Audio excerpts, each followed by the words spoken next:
जय हिंद friends, welcome to my channel JMDGS foundation. हमने कल पढ़ा था पॉलिटी हमने कल स्टार्ट की थी। उसमें से हमने देखा था कल संविधान। सबसे पहले कि संविधान कहते किसे हैं, तो सभी के लिए बराबर नियम कानून को ही हमने कहा था कि संविधान कहते हैं। क्या कहते हैं, फिर से बोलेंगे, सभी के लिए बराबर नियम कानून को संविधान कहते हैं। आज हम देखेंगे संविधान के 22 भाग में से आज हम एक भाग को क्या करेंगे, कंप्लीट करेंगे। तो क्या आप सबको पता है कि वो पहला भाग क्या है? तो आइए चलते हैं। संघ एवं राज्य क्षेत्र की चर्चा की गई है। किसमें? भाग एक में। भाग एक में चर्चा किस चीज़ की गई है? संघ एवं उसके राज्य क्षेत्र। अभी वर्तमान में हम देखते हैं 28 राज्य और 8 केंद्र शासित प्रदेशों को, उन सब के क्षेत्रफल से लेकर के अन्य चीज़ों की भी चर्चा भाग एक में की गई है। तो भाग एक में आर्टिकल 1 से लेकर के 4 तक दिया गया है। आर्टिकल 1 से 4। तो आज हम जानेंगे आर्टिकल 1 से लेकर के 4 तक का में क्या क्या दिया गया है। तो सबसे पहले आइए हम जानते हैं आर्टिकल 1 को। आर्टिकल 1 जो है वो हमें बताता है कि भारत राज्यों का संघ है। मैंने कल भी आपसे कहा था, संघ मीन्स यूनियन, न कि फेडरेशन। फेडरेशन जो है वो अमेरिका में देखने के लिए मिलता है हमें, लेकिन हमारा जो भारत देश है वो क्या है, भारत राज्यों का यूनियन है, जिसे कभी भी तोड़ा नहीं जा सकता है। ओके, तो इसमें हमने आपको बताया भी कि वर्तमान में 28 राज्य और 8 केंद्र शासित प्रदेश हैं, मीन्स यूनियन टेरिटरी। अब आइए नेक्स्ट चलते हैं। नेक्स्ट हम देखेंगे। ओके, तो यहाँ तक क्लियर हो गया। अब हम नेक्स्ट चलते हैं आर्टिकल 2।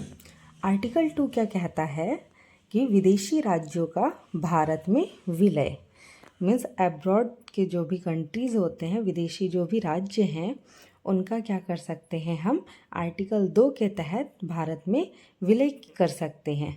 जैसे कि आप जानते होंगे कि 1974 में सिक्किम जो है वो सह राज्य बना था। कहाँ का? भारत का। तो इस तरह से हमने विदेशी राज्य का विलय करना प्रारंभ किया था 1974 में। उसके बाद 16 मई 1975 में सिक्किम जो है वो पूर्ण रूप से भारत में विलय हुआ।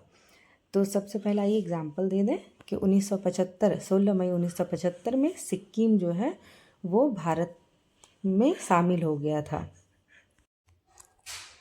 तो ये है आपका एग्जाम्पल। ओके, भारत में इसका विलय होता है। नेक्स्ट हम चलेंगे कहाँ, तो आर्टिकल 3 में। ठीक है, आर्टिकल 2 कंप्लीट हो गया। आइए नेक्स्ट देखते हैं आर्टिकल 3। आर्टिकल 3 क्या कहता है कि वर्तमान राज्य में परिवर्तन, मीन्स हम वर्तमान राज्य में किसी भी कोई भी राज्य हो भारत का, उसमें हम तोड़ फोड़ कर सकते हैं।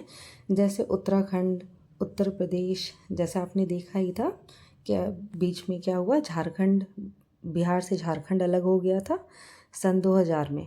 इस तरह से हम क्या कर सकते हैं, किसी भी राज्य में हम परिवर्तन कर सकते हैं। अब नेक्स्ट आते हैं हम आर्टिकल 4 पर।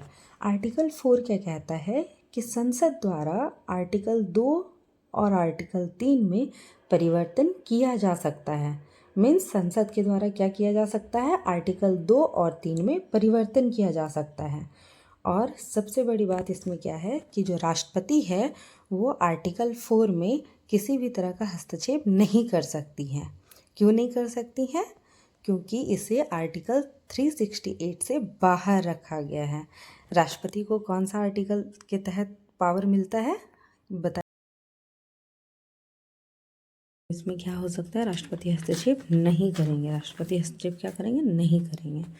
अब आइए हम इसमें एक नोट लिख लेते हैं। ठीक है, नोट में क्या लिखेंगे कि आर्टिकल जो 4 है, आर्टिकल 4 को क्या किया गया है, इस 368 के बाहर रखा गया है।